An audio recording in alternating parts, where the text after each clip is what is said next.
As teachers or homeschooling moms, we know that students cannot learn as they should in a disruptive environment, and it is up to us to create and maintain an ambience that encourages our students to function at their best.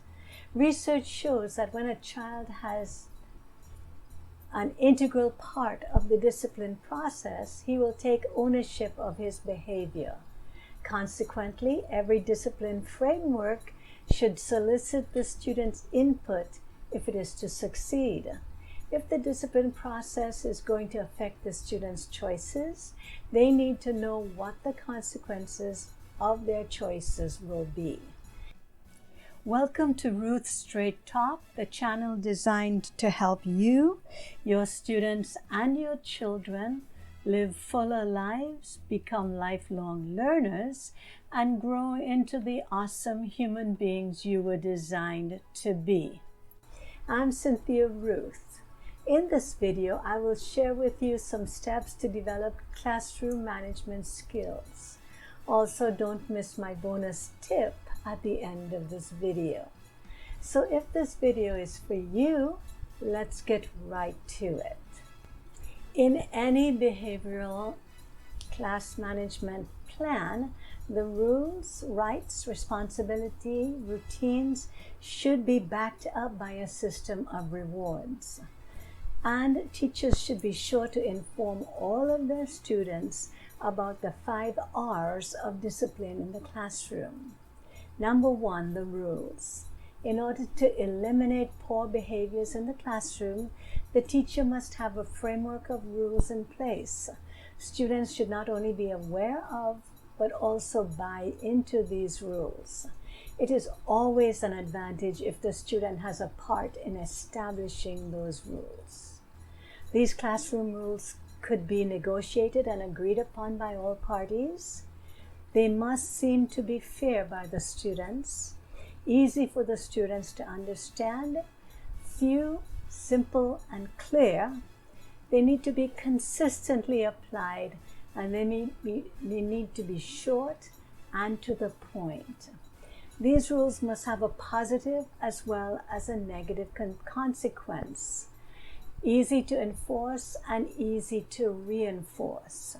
It must be related to the rights, responsibility, and routines. Secondly, the rights. Students need to understand that they have rights, as do the teacher.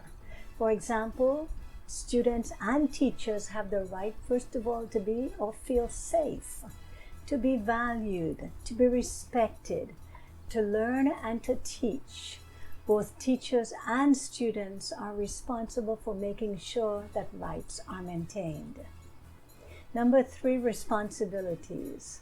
All students must be aware of their rights and have their rights upheld. However, students need to understand that other students and teachers also have rights. All persons must therefore have a responsibility to consider the rights of others as well as their own. For example, both students and teachers have the responsibility to allow others to feel safe and respected. Number 4, routines. Routines help consolidate rules, rights, and responsibilities.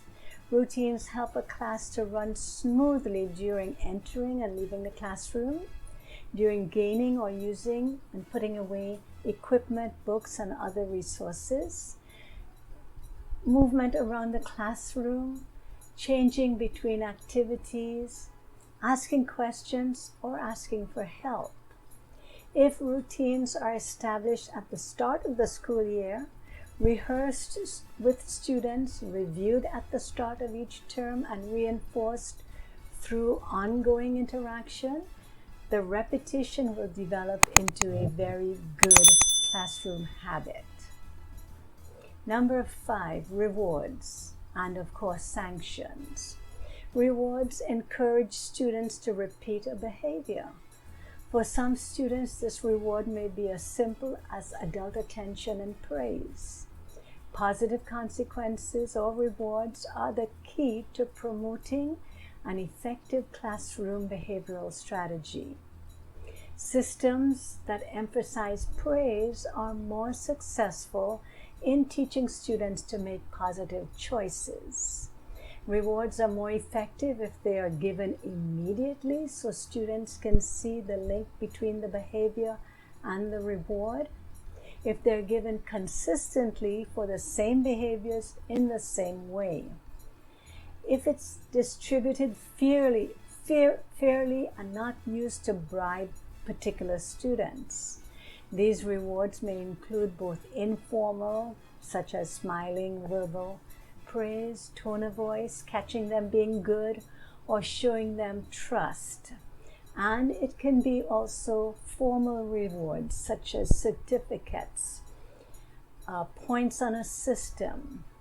Informal rewards are likely to differ according to the teacher's style, but formal rewards should be consistent and school-wide. Also, rewards must be genuinely motivating a child, being genuinely earned and sincerely given.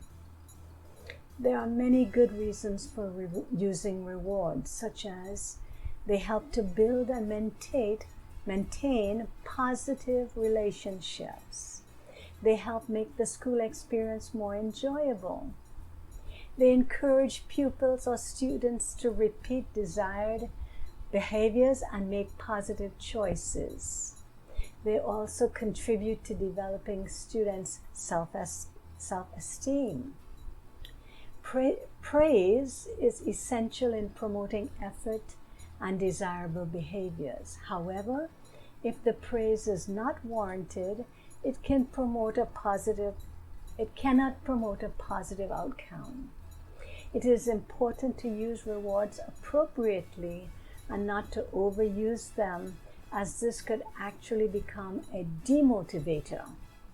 So, how often should praise be performed?